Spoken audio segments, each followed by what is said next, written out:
All right, sports fans, how's everybody out there doing? William Martin coming at you one more time here on YouTube with another edition of the 300 Pounds of Sports Knowledge Podcast. Now, last week, the San Francisco Giants saw their magical 107 win regular season come to an end at the hands of their arch rivals in the Los Angeles Dodgers. And as the Giants season came to an end, the questions will begin for this franchise as they have a slew of players that are set to hit free agency, with one player at the top of that list being Kris Bryant. Now, the Giants acquired Bryant from the Chicago Cubs just prior to the trade deadline this summer. And in 51 games with the Giants during the regular season, Bryant hit 262 with 7 homers and 22 runs batted in, while he had a 471 batting average in their NLDS series versus the Dodgers. Now, Bryant is expected to draw plenty of interest during this offseason from several clubs, but should the New York Mets be one of those teams that will attempt to go after Bryant? Now, I've always said this going back to the trade deadline this summer, that the Mets got the wrong guy from the Cubs. The Mets got Javi Baez. They couldn't get Kris Bryant. And I really thought that Bryant would have been more of a spark for this club than Javi Baez was. The Mets, bottom line is they need a guy in the middle of that lineup that is going to complement Pete Alonso and also protect Pete Alonso. And Bryant, to me, has a better chance to give the Mets that than Javi Baez does in the long term.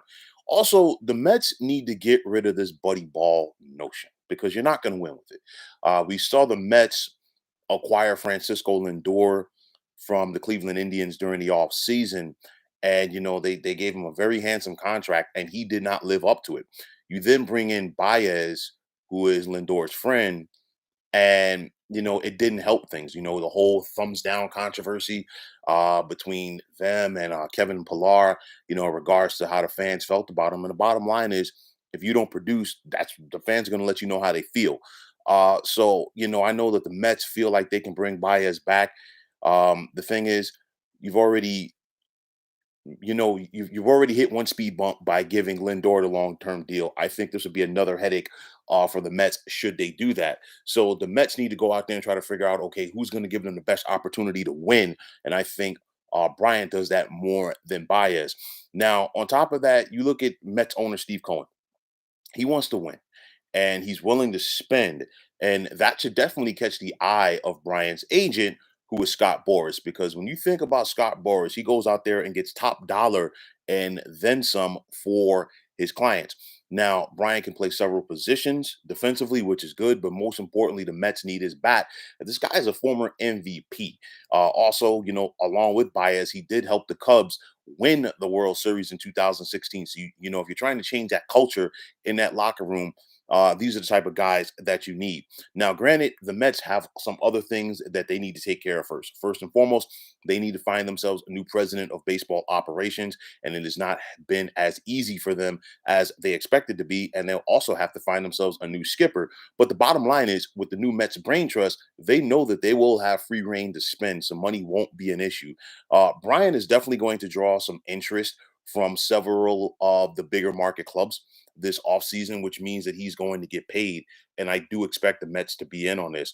Not saying that the Mets are going to be able to land Bryant because, there's a lot of factors that we have to wait and see. We have to wait and see with how free agency is dealing with overall for all of the clubs. You name it. I know that Cohen, you know, is going to back up the truck and try to, in his eyes, get this thing turned around for the Mets. But obviously, there is a lot of work for this team going forward. But nonetheless, I do expect them to be in on Kris Bryant at least.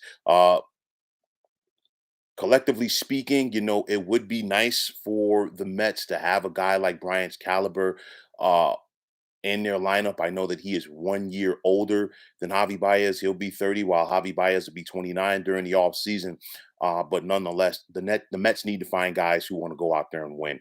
So it's an interesting offseason for the Mets. It's going to be a very interesting offseason for the Mets. Obviously, they have several things to take care of.